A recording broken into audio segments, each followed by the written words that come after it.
Hello everyone, welcome to BPSC concept वाला। BPSC concept वाला में आपका स्वागत है। आज जो हम एक छोटा सा वीडियो लेके आए हैं जिसमें हम क्या देखने वाले हैं, हम देखने वाले हैं मोहम्मद यूनुस जी के बारे में। ये मोहम्मद यूनुस साहब के बारे में हम डिटेल में देखने वाले हैं। ये बहुत ही न्यूज़ में है और इनको क्यों देखना ज़रूरी हो जाता है। ये एक नोबेल पीस प्राइज़ विनर भी हैं, एक नोबेल लॉरेट भी हैं, ठीक है। तो इनका जो रिलेशन है वो बांग्लादेश से है। तो हम इस वीडियो में क्या-क्या देखने वाले हैं वो आपको बता दे रहे हैं इन शॉर्ट में। तो ये वीडियो में हम सबसे पहले देखने वाले हैं क्या कि बांग्लादेश में क्या हुआ, व्हाट हैपेंड इन बांग्लादेश, ये देखेंगे। उसके बाद वहाँ के जो हेड ऑफ इंटरिम गवर्नमेंट जो चुने गए हैं उनके बारे में देखेंगे।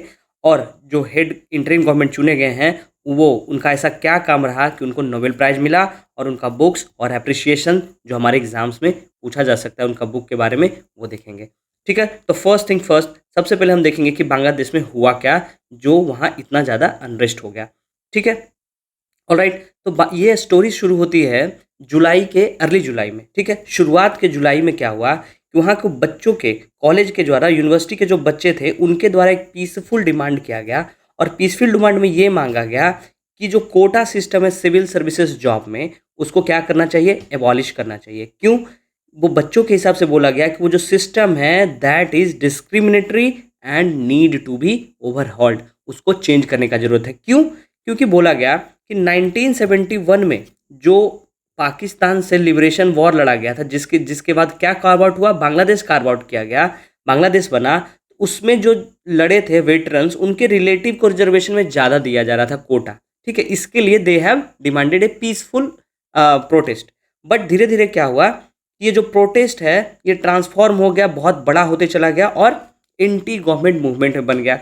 उसके बाद क्या हुआ कि वहाँ के सारे बच्चे निकल गए रोड पे, ठीक है। उसके बाद क्या हुआ कि वहाँ के एक जो मेन अपोजिशन पार्टी है बीएनपी, ठीक है, क्या नाम है, बांग्ला नेशनलिस्ट पार्टी, उसके जो मेन लीडर हैं खालिदा जिया, जो पहले बांग्लादेश के क्या रह चुके हैं, प्राइम मिनिस्टर भी रह चुके हैं, वो जेल से रिलीज कर दी गई, उनको भी रिहा कर दिया गया। जब वो रिहा हुई तो कोई भी अपोजिशन जो प्रोटेस्ट होता है उसमें जाके वो क्या कर दी, वो पार्ट कर ली, वो बैठ गई जाके। इससे कारण क्या हुआ, जो प्रोटेस्ट था वो प्रोटेस्ट और क्या हुआ, बहुत बड़ा होते चला गया और वो कोटा से बढ़ के वो एंटी गवर्नमेंट मूवमेंट में बदल गया। जिसके कारण क्या हुआ कि जो वहाँ की रूलिंग पार्टी थी, क्या, बांग्लादेश अवामी लीग, और उसकी जो प्राइम मिनिस्टर थी शेख हसीना, उनको रिजाइन करना पड़ा। और रिजाइन करने के बाद उनको क्या करना पड़ा, अपने ही कंट्री से भागना पड़ा देश छोड़ के।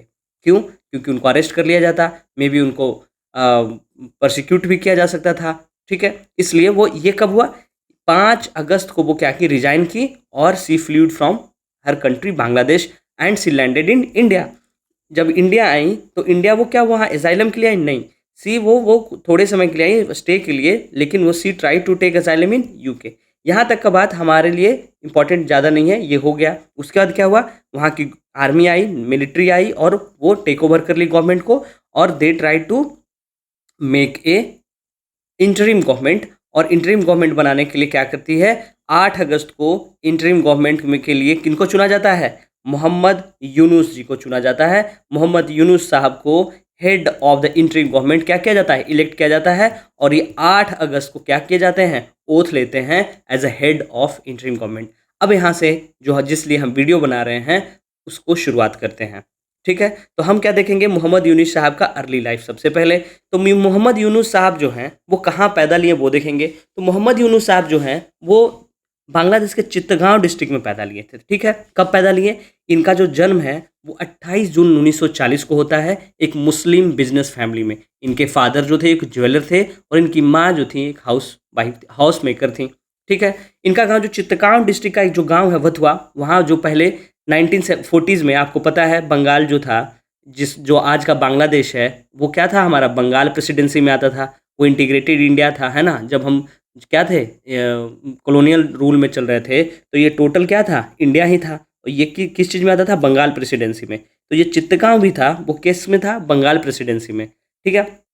वहीं से चित्तगांव कॉलेजिएट स्कूल ईस्ट पाकिस्तान जो था वहाँ से इनका 10th होता है। फिर कॉलेजिएट चित्तगांव कॉलेज से इनका 12th होता है। 1957 में क्या होता है, डिपार्टमेंट ऑफ इकोनॉमी में ये ढाका यूनिवर्सिटी से क्या करते हैं, ग्रेजुएशन करते हैं। 1960 में ये बीए, और 1961 में ये मास्टर्स करके फिर से वो इकोनॉमी के फील्ड में कुछ काम करने लग जाते हैं। लेकिन फिर क्या होता है, इनको एक स्कॉलरशिप मिलता है और स्कॉलरशिप में क्या होता है कि इनको पीएचडी करने का ऑफर आता है। कहाँ से? वंडरबिल्ट यूनिवर्सिटी यूएस से, है ना। तो फिर वो वहाँ चले जाते हैं। जब वहाँ जाते हैं तो ये समय कब तक आ जाता है? 1971 का टाइम आ जाता है। 1971 में आपको पता है बांग्लादेश लिबरेशन वॉर शुरू हो जाता है। तो ये वहाँ भी बढ़ चढ़ के क्या करते हैं? हिस्सा लेते हैं।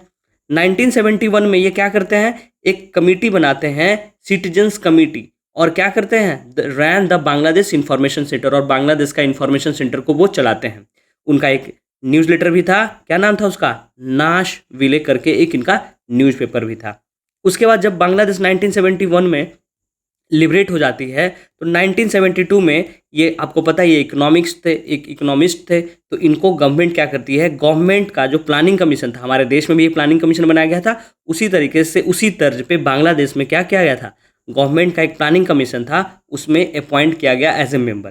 ठीक है, लेकिन वहाँ उनका मन नहीं लगा और ये क्या कर दिए, रिजाइन कर दिए और क्या ज्वाइन कर लिए, चित्तगांव यूनिवर्सिटी जो था वहाँ एज ए लेक्चरर इकोनॉमी के वो ज्वाइन कर लिए। उसके बाद क्या होता है कि 1974 में ना बांग्लादेश में एक बहुत बड़ा फेमाइन आता है, सूखा पड़ता है। जब सूखा पड़ता है तो बहुत सारे लोग मारे जाते हैं, गरीबी होती है। तो ये क्या करते हैं, ये इकोनॉमिस्ट थे, इनका क्या काम था, पॉवर्टी पे बात करना, पॉवर्टी पे रिसर्च करना, पॉवर्टी पे पढ़ाई करना। तो ये क्या करते हैं 1974 में पॉवर्टी रिडक्शन के लिए क्या करते हैं कि एक रूरल इकोनॉमिक प्रोग्राम चलाते हैं और एज ए रिसर्च प्रोजेक्ट, ठीक है, पॉवर्टी रिडक्शन के लिए।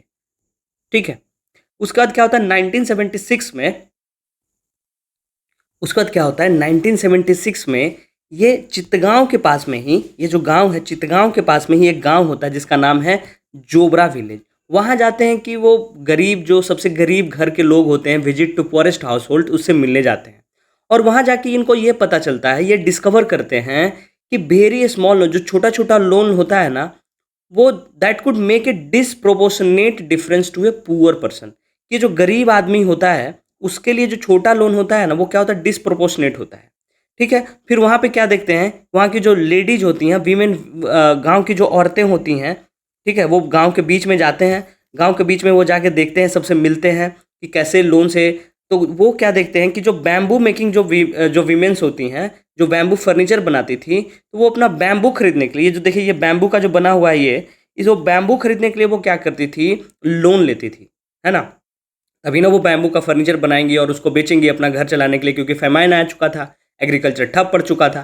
तो वो बैम्बू खरीदने के लिए वो लोन लेती थी, और वो जो अन यूसुरियस लोन जो होता था उसको बाई बैक करने के लिए, और जो एक बहुत बड़ा प्रॉफिट होता था, वो पे किसको पड़ना पड़ता था, जो सेठ होता था जिससे वो लोन लेती थी। तो जितना वो लोन ली और जो सारा प्रॉफिट लोन को रीपे करने में ही चला जाता था। तो वहाँ से इनको एक बिजनेस मॉडल ध्यान में आता है और वहीं से ये कॉन्सेप्ट देते हैं माइक्रो क्रेडिट का। किस चीज़ का कॉन्सेप्ट देते हैं? Micro credit. ठीक है, माइक्रो क्रेडिट का कॉन्सेप्ट देते हैं, and micro credit was a viable business model, और इसको एक बिजनेस मॉडल बनाने का इनके दिमाग में आइडिया आता है। उसी समय ये क्या करते हैं, अपना पैसा $27 क्या करते हैं, 42 वीमेंस में ये बांटते हैं एज ए लोन। और जब वे बांटते हैं तो वीमेन क्या करती है, उनको रिटर्न करती है, तो ये वहाँ से कुछ प्रॉफिट अर्न कर लेते हैं। जब ये प्रॉफिट कर लेते हैं तो यही जो बिजनेस मॉडल था कि पैसे को छोटे छोटे अमाउंट में क्या करेंगे, हम लोन के रूप में देंगे, स्मॉल अमाउंट में। किसको देंगे? सेल्फ हेल्प ग्रुप को, कोई सेल्फ में खुद से जो काम करना चाह रहा है उसको देंगे।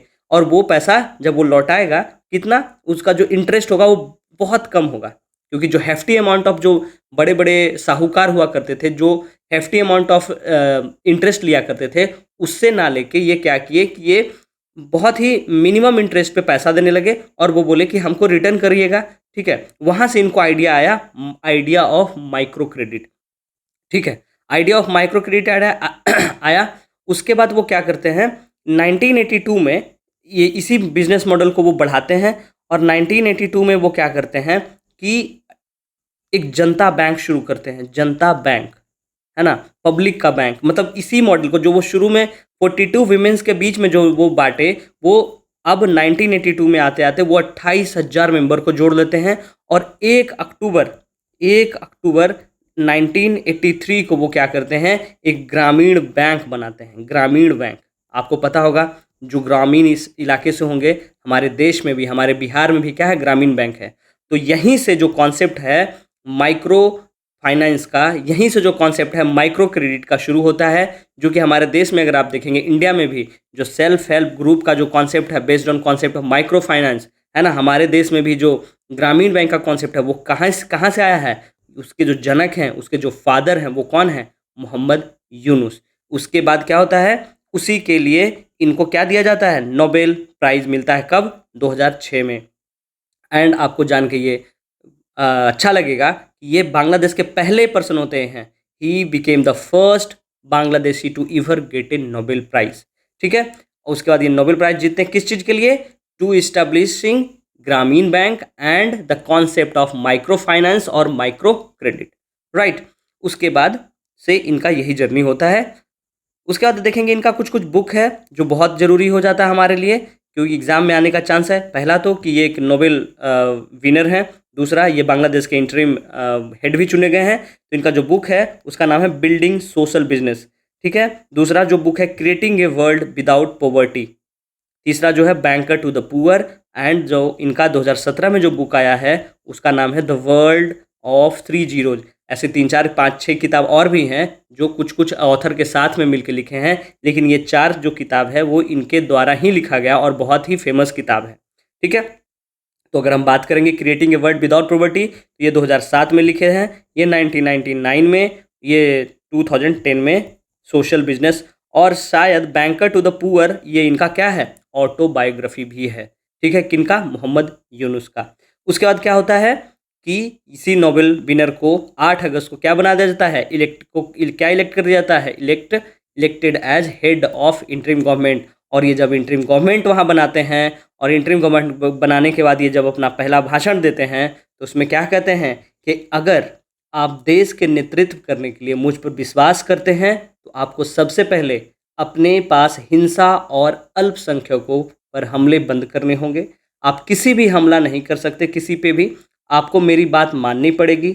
अगर आप मेरी बात नहीं सुनते हैं तो मेरी यहाँ कोई ज़रूरत नहीं है, इससे बेहतर होगा कि मैं चला जाऊँ।